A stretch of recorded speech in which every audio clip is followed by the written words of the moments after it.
Okay, good. Okay, good morning, everybody. My name is Andrea, and I work for GeoSolutions. And in this presentation, I'm going to introduce the features in GeoServer that support serving Earth observation data. As I said, I work for GeoSolutions, created in late 2016. We have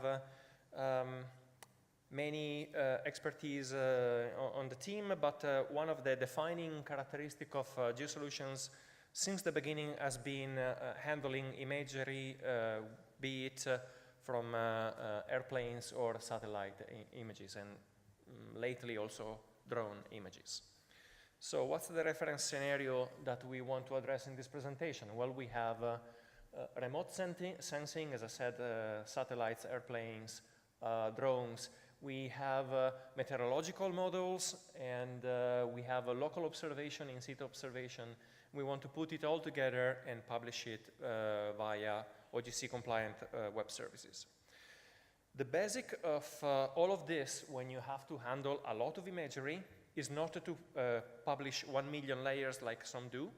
I've seen it. Which of course breaks the OGC protocols. You cannot have a capabilities document with 100,000 layers or 1 million layers. It's just not working. You normally have to hide them into one layer, which is an image mosaic, and then filter out the stuff that you actually want to look at. So let's talk about the image mosaic. The image mosaic, as I said, is an aggregation of tiles, of images called granules, which are variably distributed in space, time, and other dimensions. So that you can filter them. The index, which you can see it looks sort of a table, normally contains the footprint of the image, its location on disk, plus extra attributes that we can use for filtering. In this case, we have a timestamp, could be more. By default, the index is, where is Yakim? Is a shapefile, but you can use something else as well. For complicated cases, throw it in POSS.GES, please. The granules in a mosaic can have complete freedom nowadays. You can have them overlap as they please.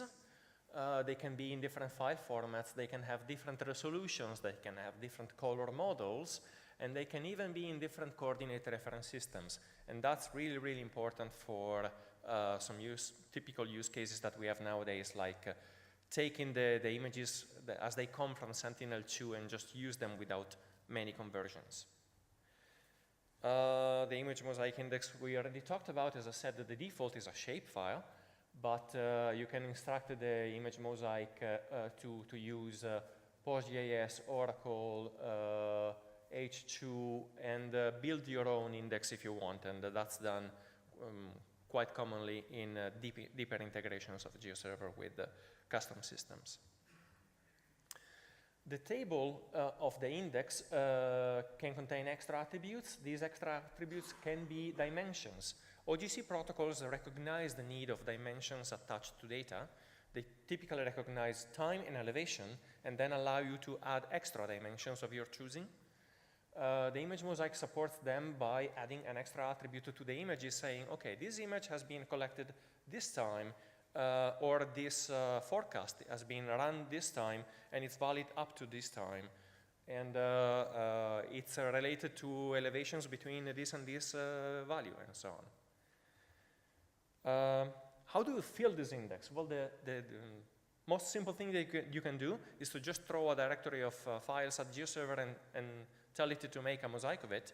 GeoServer will generate a shapefile with all the information collected from the file, and there you go. But if you need to support the dynamic images that come and go because they come from the satellite, and then you want to throw away the old ones and so on, then you put them in a database, in a real database.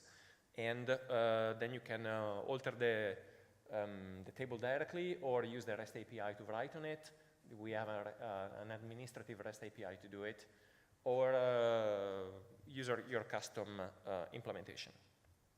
There's a lot to say here.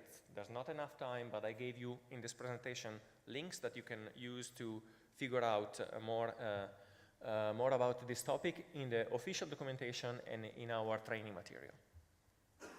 So let's go to a bit of a more fun stuff about the image mosaic. So we said we have an index. Well, we can use it to do both filtering and sorting. So you have your large set of imagery and you wanted to display only images at a certain date, no problem. And then you wanted to sort them because they are variably overlapping, okay, no problem. I can sort them by most recent on top, or I might want the less cloudy on top, or the one that has the minimum of nadir on top, because it's the one that is more geometrically correct. I can do masking in image mosaic. There are several ways to mask the data. One way is to use a vector footprint, like in these images, but you can also use raster footprints that are embedded in the file along the imagery. That's a very common approach when you compress the data. If you are using a lossy compression, JPEG 2000, stuff like that, it's important to have a precise idea of which pixels are good and which pixels have errors or contain no data. And at that point, the raster mask is probably the best approach. Many datasets come in funny structures. As a result, we have this notion of a coverage view in GeoServer, which is a way to take data from several different files and put it together into a virtual coverage, which is a virtual multi-band coverage. This is one example in which we have a netCDF. It contains two variables. One is the U component of the wind vector, the other is the V component of the wind vector. If we wanted to make a wind bar map, we need both of them at the same time, and then do some math to determine the magnitude and orientation of the wind bar. We have to put the two variables together, and we do it via coverage views. Another very common example that we have today is Sentinel-2 or Landsat or whatever.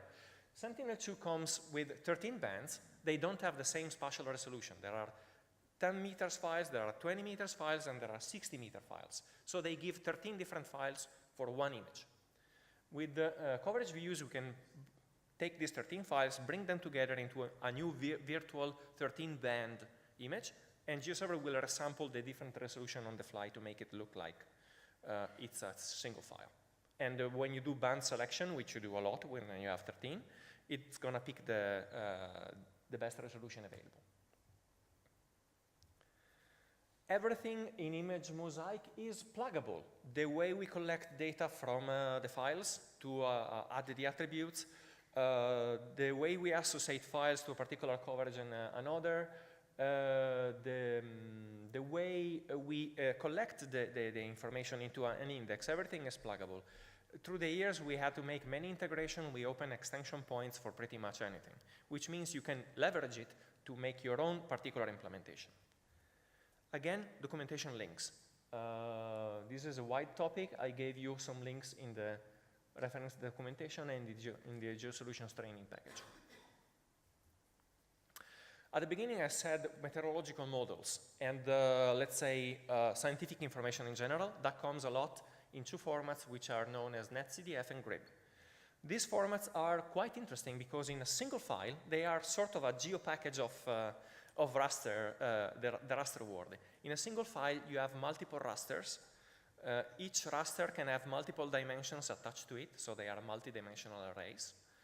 And yeah, it's kind of the typical way to represent scientific information in raster format. Every weather forecast, for example, is normally stored as a netCDF file or a grep file. GeoServer can handle them, of course. As I said, there can be multiple variables. In blue, we have the dimensions, time, z, lat, long. So I know this is a 4-dimensional geopackage. And then I know the concentration of ozone, nitrogen, V, I don't remember what it is, and so on. So we can have multiple information in a single file. GeoServer handles them, and when you publish a netCDF, it says, oh, okay, I found 3 coverages in this netCDF. Which one do you want to publish? And then you go. A single geopackage is already powerful. It already has dimensions and so on, but when you do forecast and the like, you make many of them, so you make many many netCDFs. So what do you do if you wanted to create a continuous view of those generated files? You make a mosaic of netcdf files, which we do support, so that you have a continuous stream of times or elevation or whatever. Again, I'm giving you documentation links if you want to play with this format, to go to the training to learn about it, and the official documentation, which is more reference style for the details. So we now have our mosaics of satellite imagery or whatever it is, models and so on. How do we publish it? First, visualize. WMS. And WMS per se, it's like probably well known by all of you. What's interesting is that in GeoServer we have dimensions to support, so you can say, my layer has a time, my layer has an elevation, my layer has a cloud cover as a custom dimension. Activating these supports makes GeoServer advertise the possible values of the time in the capabilities document. This helps clients to ask the right time when they are making requests. In GeoServer 2.14, actually 2.14 or 2.13, I don't remember. Anyways, we recently added the ability to do nearest match, so that if the client asks for a time that's not there, GeoServer can reply with the nearest available time, and it will tell you, I used a different time in the HTTP headers. Once you have the time and the custom dimension, you can make a request and say, okay, give me this time, I want this file date and this updated date. So you can have a collection with many attributes and you can filter on them. And as I said, that's how you avoid having 1 million layers. You have one representative layer and then ways to filter into it. Speaking of filtering, you can use a SQL filter as a vendor parameter in getMap and then filter on the index. So you might have your own custom extra attributes that you added somehow. And in this case, I'm saying, okay, give me all the images that came from Sentinel-2. My image mosaic maybe contains Sentinel-2, Landsat 8, Landsat 7, and so on. So I might do the filter that way. And then I can also add a vendor parameter sort by to determine if I wanted to start to,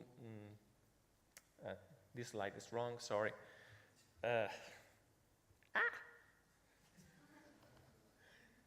Sorry. Well, whatever. I hope it doesn't start from the beginning.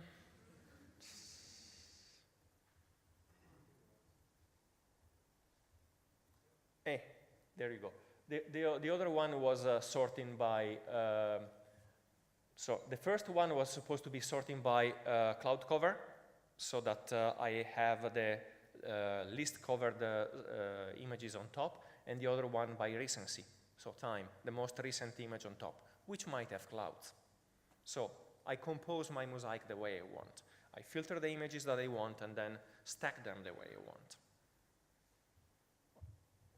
If that's not enough, I can also do rendering transformations. This is one case in which we are taking probably sea temperature and expressed in Kelvin, I suppose, and then extract the contour lines on the fly. With scientific data, it's very, very common to be interested in alternative representation of the data. Contour lines is one way, flow currents is another way, wind barbs is another way.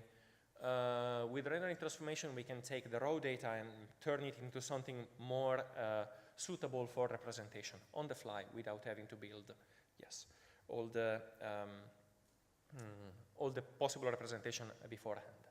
We recently added also the ability to do map algebra on the fly. This is a on-the-fly computation of the NDVI index, and you can on-the-fly compute whatever index you want, starting with GeoServer 2.14 in September. Again, links. We have download services, of course. You saw the map, you like it. How do I get the data? WCS. WCS as a way to describe the data and its dimensions. Dimensions are not really part of the standard, but we added extensions on top of it. WCS 2.0 is kind of nice in that it has all these places in which you can extend the outputs, and we stick into it information about the domains, time, elevation, custom dimension, and so on. If you have netcdf in, you can have netcdf out with WCS, so you can take a multidimensional dataset and download it as a multidimensional dataset, not just as a TIFF image. So you can have multiple times, multiple elevation in one package that you can download. This is one example of a request in which I'm saying, I want that area, those two subsets, long and lat, and then I want the elevation between 300 and 1250, and that subset of time. And I'm going to get an SCDF that has this multidimensional raster inside of it. Since we can filter and sort in WMS, it makes sense to be able to do the same when I download, so I can build my own mosaic the way I want, and then I can say, okay, let's download it at native resolution, these images, with WCS. Boom, same parameter. If I wanted to inspect how the image mosaic is built inside, there's no way in normal WCS, but there's an extension, an official extension at OGC level, called WCS for Earth observation, which adds extra concepts and requests to drill down into a mosaic and see what the actual images are. It's kind of interesting if you wanted to build a specialized application. If you just wanted to search, however, it's best to use OpenSearch4EO. That's another OGC specification which builds on top of another OGC specification which builds on OpenSearch.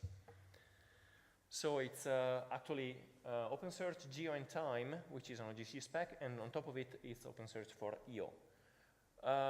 OpenSearch4EO is like the simple way to search a catalog of imagery.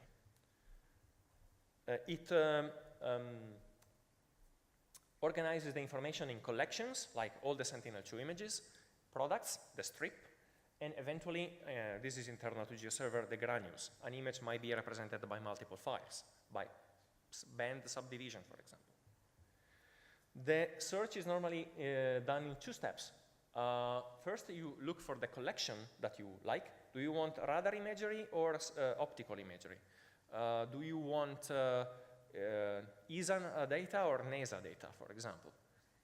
And that way you find out which collection you want, and then inside the collection you might be more specific. I want this time, this space, I want this off nadir, I want this cloud cover. And that's one example of saying, yeah, give me any collection whose any product that comes from Sentinel-2 whose cloud cover is less than 30%. You get back an XML document, which is RSS, with, which has inside links to the actual data. Get out, okay. So yeah, the index of the OpenSearch can be managed by a REST API too.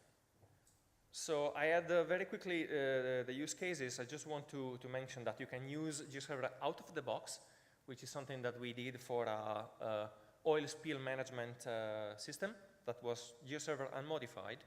But with all these extension points, you can also do integrations with your own system. We have one that we made for a multinational that has its own index management, because they go to their own legacy catalog directly.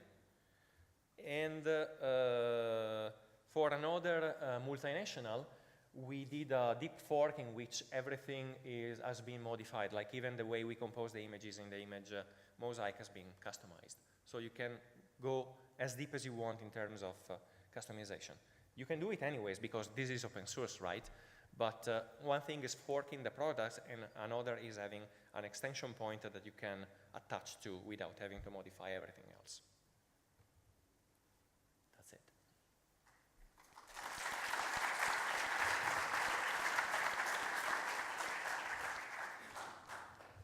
Okay, so thank you, Andrea, for the great talk and all the possibilities that are possible now.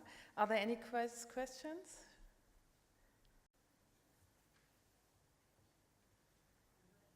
There's one there. I don't know whether we have the micro. George, can you give the micro there Close to you. Yeah.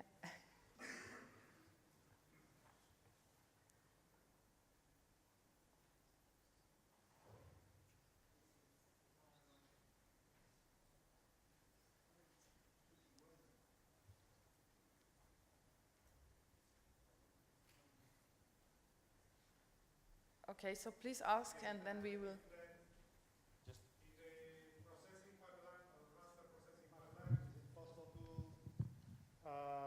Integrate cloud optimized GeoTIFF.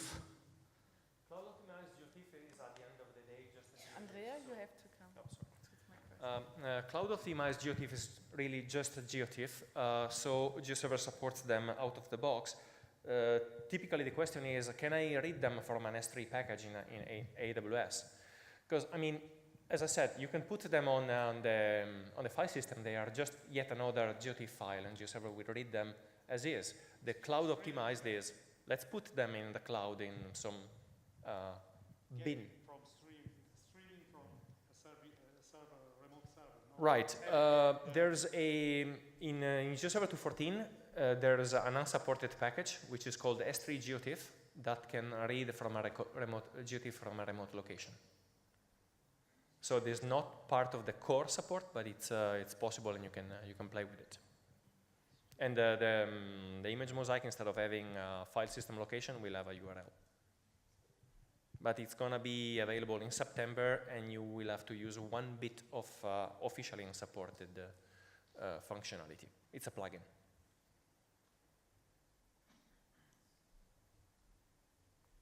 Good. So Andrea will be around here, so if you have more questions, you can ask him. Now we go for the next talk. It's about the PyGeoRP, and Georges is telling us.